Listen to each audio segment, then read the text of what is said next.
your product is in market and you have a certain amount of traction, you can start by looking at the customers that love your stuff today and asking yourself, if your product did not exist, what would they do? And so that will give you an idea of what the competitive alternatives are to what you do. And that includes not just things that might be directly competitive to you, but also things like maybe they'd use a spreadsheet, or maybe they'd just hire an intern to do it. Welcome to Social Post, a podcast brought to you by Meet Edgar. Each week, we bring you a guest to inspire your creativity, breathe new life into your marketing strategy, and get you motivated to take action in your business. Whether you're just starting out or a seasoned entrepreneur, you'll walk away feeling like you took your social media marketing multivitamin. Enjoy the interview and remember, what's possible for them is possible for you. And we can't wait to see your success.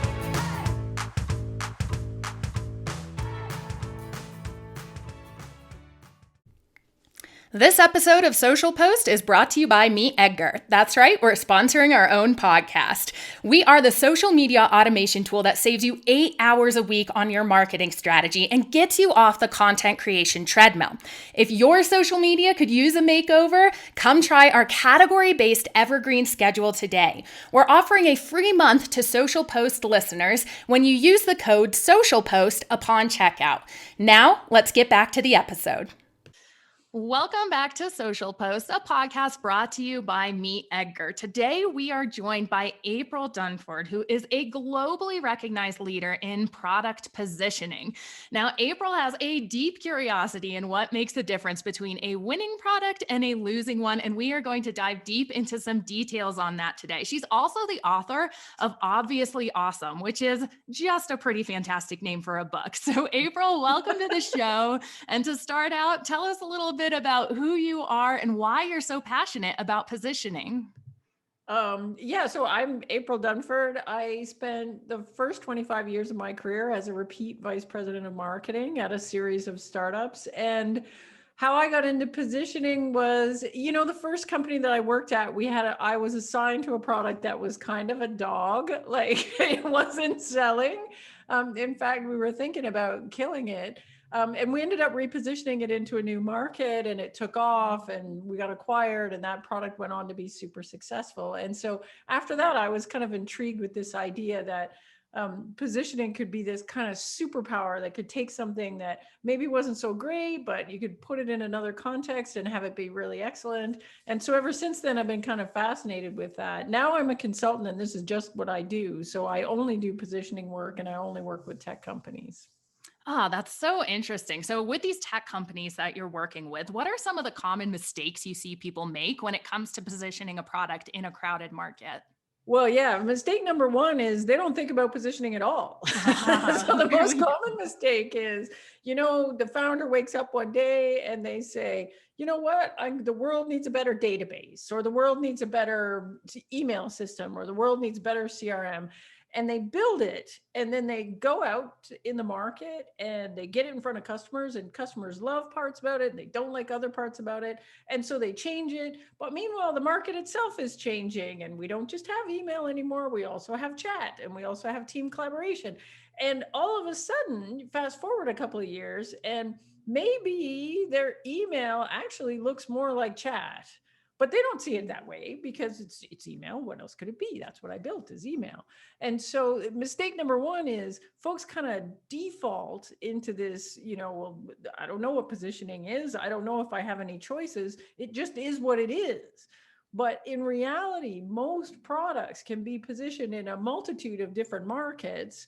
And you should actually be deliberately choosing the market that creates the best context for what it is that you're trying to sell. Yeah, that's really interesting. That deliberately actually going out there and seeing those differences. Like when Slack came onto the scene, email wasn't necessarily going to be as big of a communication mode for a lot of businesses. So that example makes so much sense for me. I love that you shared that. So if you're working with a brand, or if someone out there feels like they're trying to get a positioning guide for their brand, what would you say are some fundamentals that they should start trying if they feel like they're just throwing spaghetti against the wall and they're not getting anywhere with it? Where should they actually start to get this system set up? Yeah, I think spaghetti is not the place to start. So maybe not that. But here's the thing. So if your product is in market and you have a certain amount of traction, you can start by looking at the customers that love your stuff today and asking yourself, if your product did not exist, what would they do? And so that will give you an idea of what the competitive alternatives are to what you do. And that includes not just things that might be directly competitive to you, but also things like maybe they'd use a spreadsheet, or maybe they'd just hire an intern to do it.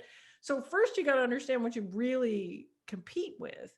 And then you got to ask yourself, okay, if this is the competition, like this is what they'd be doing if I didn't exist, then what have I got that they don't have? So what are the features and functions that I've got that the alternatives don't have?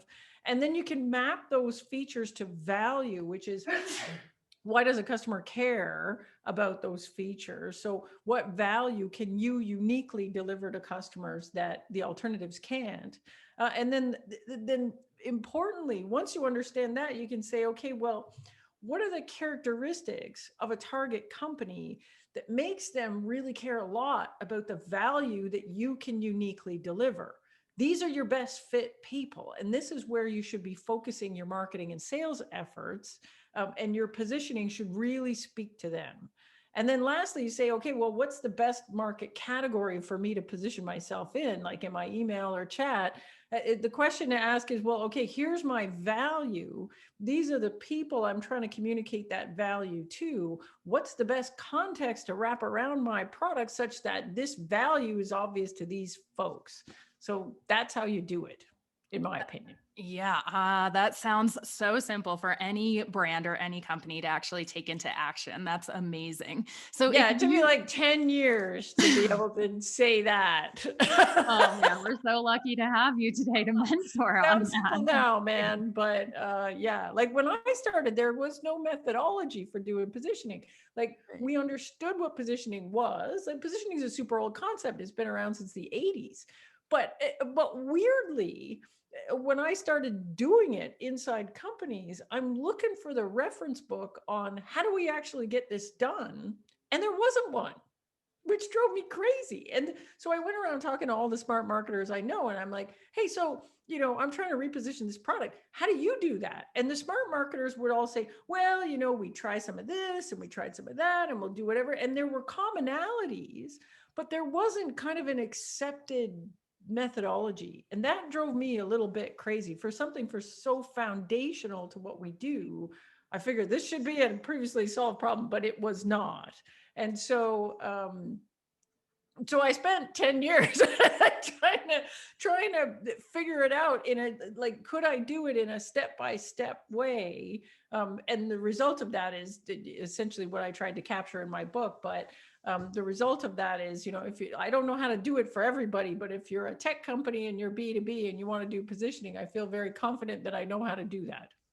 Yeah, what's fascinating about that is I feel like the best products, the services or books out there are always identified out of a problem the actual person sees. Like you saw this problem that Yeah. no one had, you went and validated it and made something out of it. So if Yeah. listeners out there are really thinking about a problem they have, I would definitely say go after it like April did. Now, kind of transitioning to your book, how have you felt that having a book out there has raised the awareness for your consulting brand, for your personal brand? Talk to me a little bit about how that works into your whole business. Yeah, so I had this idea to write the book for kind of like two reasons. So one was I had this methodology, and this was a book that I wish it existed when I was starting out. So I thought, you know what? I now that I know how to do this thing, I should write it down in a book. And then when I'm having all these little coffee meetings with founders that can't afford to hire me or any consultant to help figure this stuff out, I can say, you know what, slide that sucker across the table and say, read this, I got you, do this.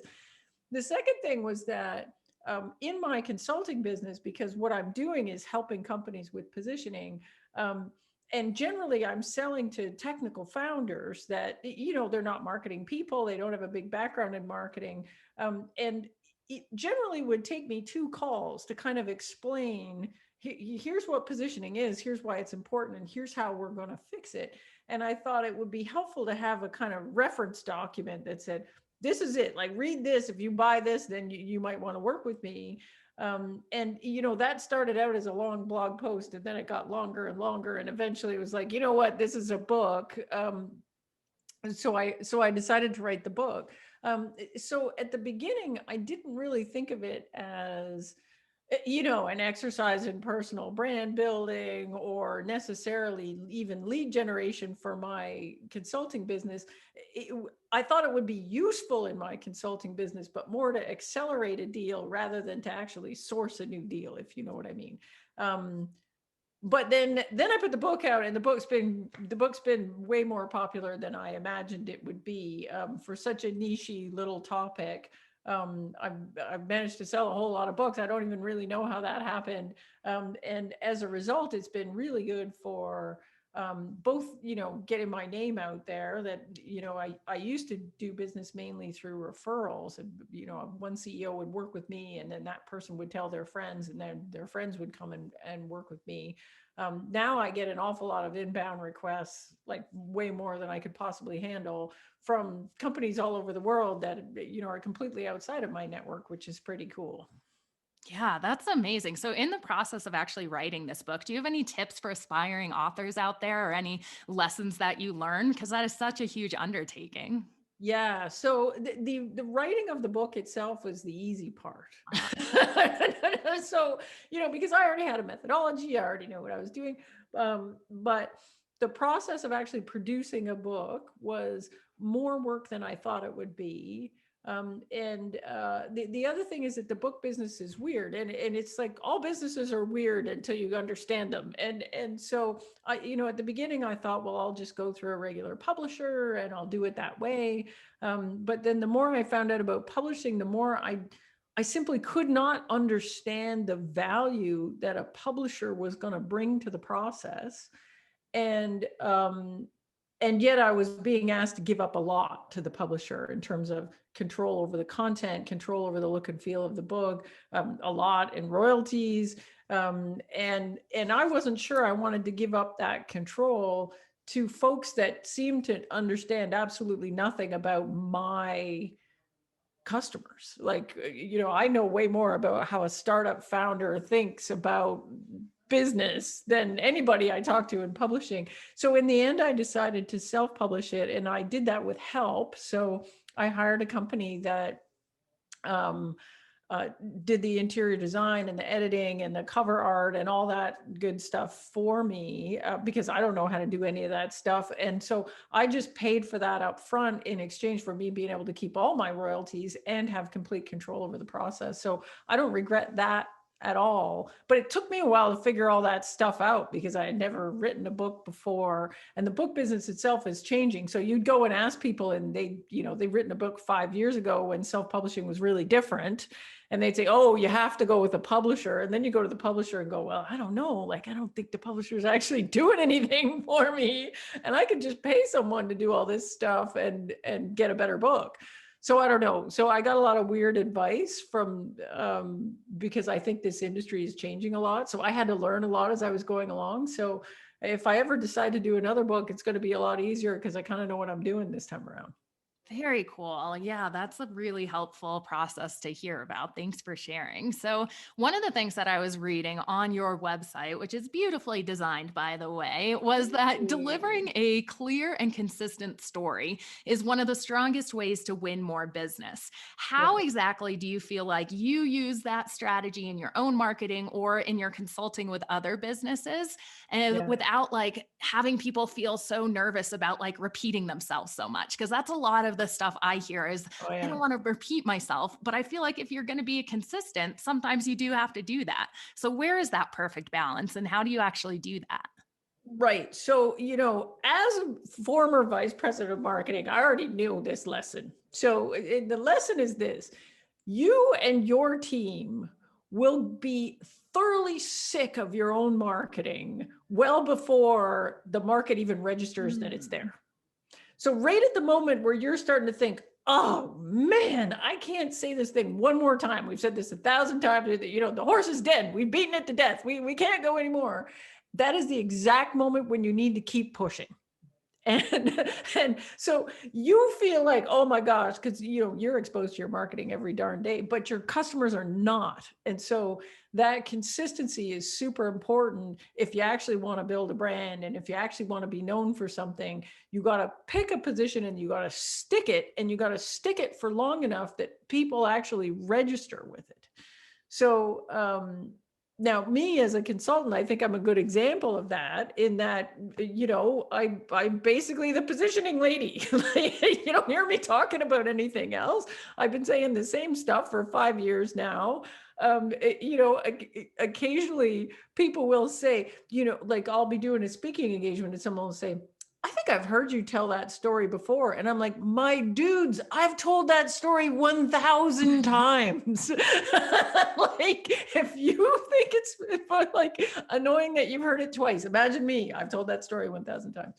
But the reality is, like, in that 5 years of telling that same story over and over and over again, the number of people that have heard it is so small, so small. And so we worry, like, oh, gosh, I don't want to do the same talk twice, or, oh my gosh, I don't want to tell the same story twice, whatever. And you should be worried about the opposite. You should be worried that every time I go out, I'm telling a different story, so nobody can remember what I'm all about. And so I think that consistency is really, really important. You got to decide what you stand for, decide what you want to be known for, and then just stick it. And you stick it until it doesn't work anymore. Not till you're sick of it, until it stops working. If it's still working, then why would you change? Like, just keep going until it doesn't work to get you where you need to go. Such good advice. And I almost feel like that's permission for people out there listening to just try this strategy of repeating and consistently showing up with those Pick it and stick it. So I was looking at your Twitter account as well, and you have almost 40,000 followers on Twitter. Here at Meet Edgar, being a social media automation tool, we love hearing about people's strategies there. How do you use Twitter? Why do you love it for your business? Talk me through that strategy a little. Yeah. Okay. So you guys are probably way better at social than me. That's for sure.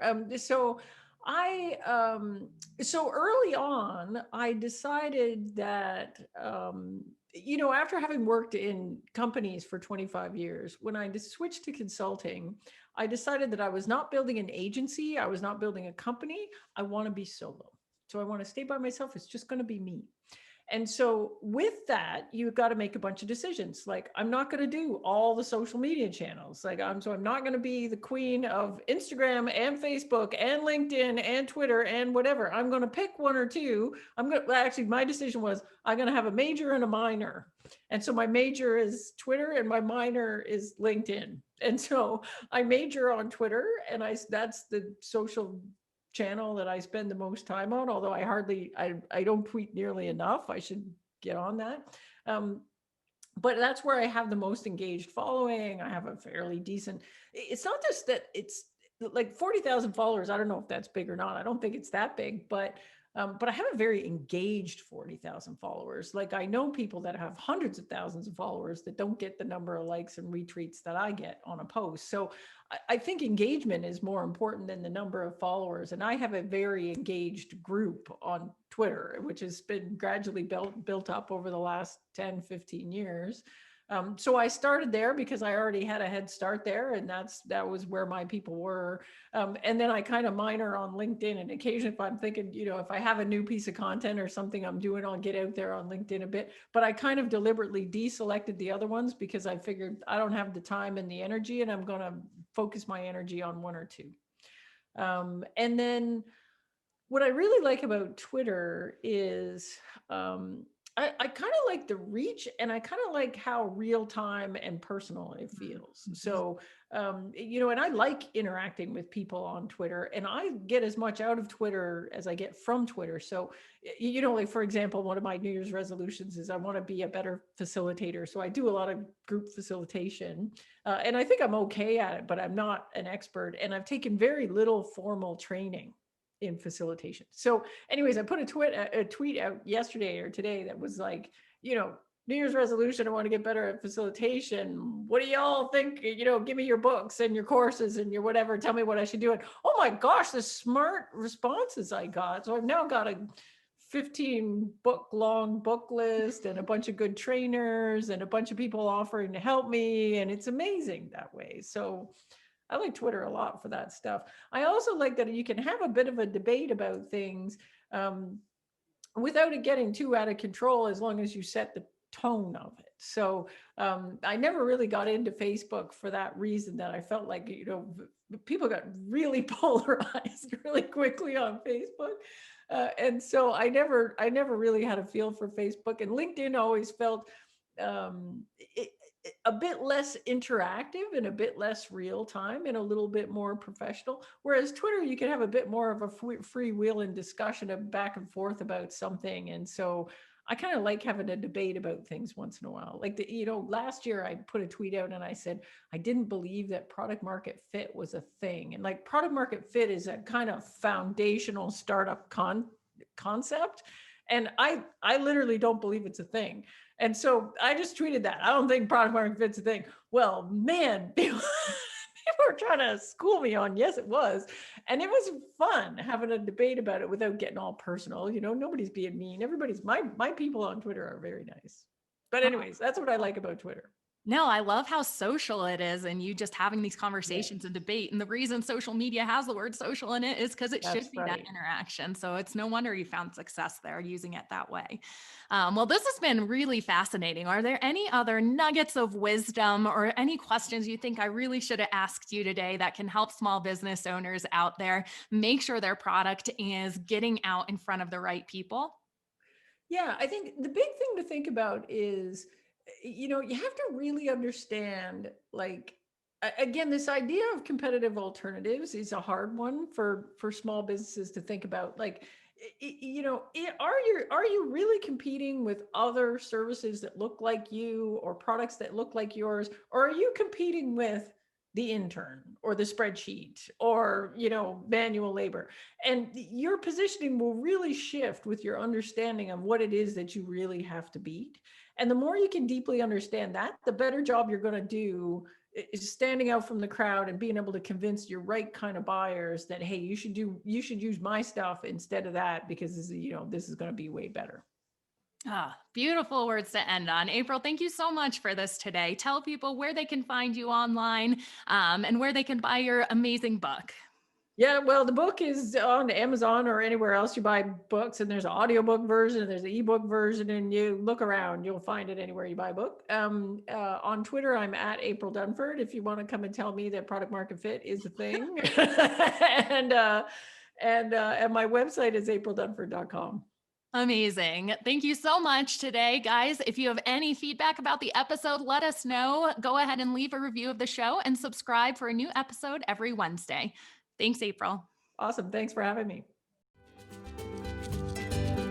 Thanks so much for tuning in, and be sure to keep the conversation going with us on social. We're at Meet Edgar on Instagram, Twitter, and Facebook. So let us know your biggest takeaway from today's episode, and don't forget to tag us. Visit www.meetedgar.com and start a free trial to up-level your social media marketing strategy today. Happy posting!